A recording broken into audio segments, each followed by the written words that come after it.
গজুম রাইতার একটা বাজে ঘর ভাঙি হয় তো বাদে রাইতা নেই লিখি গই তো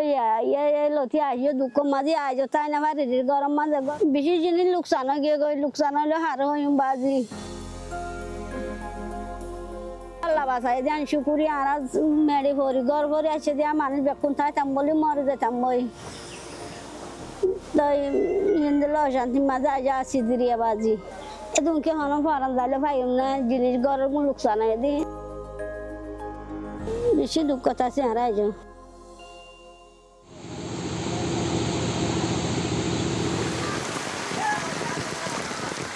টানা বৃষ্টি ও ভূমিধসের কারণে রোহিঙ্গা ক্যাম্পে যেমন ঘরবাড়ি ক্ষতিগ্রস্ত হয়েছে, ঠিক একই সঙ্গে ক্ষতিগ্রস্ত হয়েছে এখানকার ল্যাট্রিন এবং পয় নিষ্কাশন ব্যবস্থা। শুধুমাত্র এই ক্যাম্প 22-এ 30টির বেশি ল্যাট্রিন ক্ষতিগ্রস্ত হয়েছে, যার কারণে এই ক্ষতিগ্রস্ত পরিবারগুলো অন্যান্য যে ল্যাট্রিনগুলো রয়েছে কিছুটা দূরে সেখানে তারা যাচ্ছেন, যার কারণে সেসব ল্যাট্রিনের উপর চাপ পড়ছে। বাথরুম আমার কাছে গাছ হয়েছে মতো লেট্রিন হেলাই আর মানে আর লেট্রিন মার গলি না পারি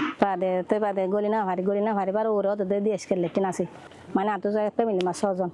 মানে তোমার বাথরুম আমার মধ্যে ব্যবহার করিবার জন্য এবার পারিবাং করি কার্যম হয় এবার আর লেট্রিন আনমা যায় বার তার গিয়ে মানে হষ্ট করি ভাইয়া ফুঁড়ে হজ্জি গাই গজ্জা উঠি মানে পার ওর ঘর এটা হন সিঁড়ি নাই কিছু নাই মানে বেড়াইতে রাত বেলা বাতিলে যা হইছে হষ্ট করি রাজ্যে 3 দিন দ্বারা ফেলাই আজ লেট্রিন না আর দিই ল্যাট্রিন এবং ড্রেনেজ ব্যবস্থা পুরোপুরি ড্যামেজ হয়ে গেছে, যার কারণে আমরা এখানে মানবিক সহায়তার অংশ হিসাবে ল্যাট্রিন রিপেয়ার মেইনটেনেন্স সাপোর্ট করছি এবং আরও কিভাবে সাপোর্ট করা যায় সেটা আমরা এখানে অ্যাসেস করছি। যেটা ফুললি ড্যামেজ ওটা আমরা রেসপন্স করার জন্য আমরা প্ল্যান করতেছি এবং সলিড ওয়েস্ট ম্যানেজমেন্টেরও আমরা যে ড্রেন যাতে ব্লকেজ হয়ে না থাকে সেজন্য ড্রেনেজের যাতে ক্লিয়ার থাকে ওটা আমাদের ইমার্জেন্সি ভলেন্টিয়ার আছে, ওরা সবসময় ওইগুলোকে ক্লিন করতেছে। আমাদের ডিসলাস টিম আছে, ওরা হচ্ছে কন্টিনিউয়াসলি ফিল্ডে যাতে কোনো নাকি হেলথের সমস্যা না হয়